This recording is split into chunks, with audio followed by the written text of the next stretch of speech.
most times we can push it. We can push the emotions aside if we need to compartmentalize, if we need to get through something, or we need to go to work, or but at some point I think it's really important to actually sit down and think, all right, thank you Jojo for sharing. Be like, all right, let me deal with this. Let me process this anger, this frustration, this heartbreak, this disappointment.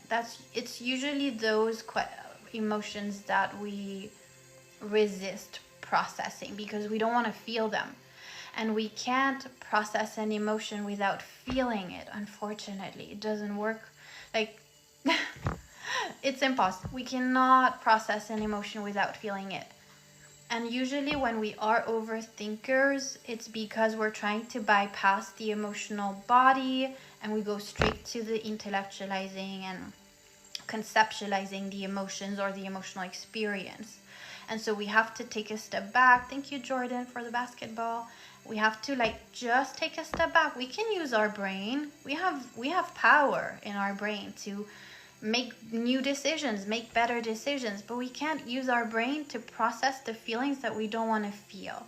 So usually the pain is prolonged and we have to go back and deal with the heartbreak, deal with the disappointment, deal with feeling rejected, dealing with the grief, especially the grief. Nobody teaches classes around grief. We don't go to school and there should be a class on grief. If there's anything we're all gonna move through in life, it's grief. But no, we're taught about ancient Greece.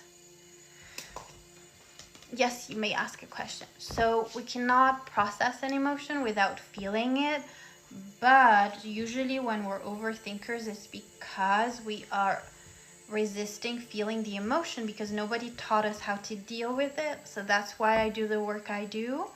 And when people do this work with me, they feel so much more comfortable with sitting with the disappointment, the rejection, the heartbreak, because they find out in the space that I am holding for them that it is safe.